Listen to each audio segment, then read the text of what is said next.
अरे पठ्ठे भगवंता बोला ना देवा.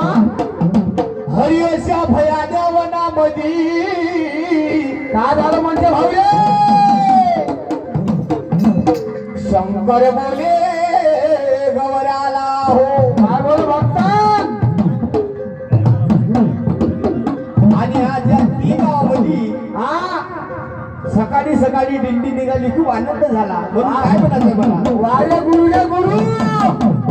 किती सांगू मी सांगू जगाला, होय होय महादेवा. किती सांगू मी सांगू जगाला. आणि आज आनंदी आनंद झाला.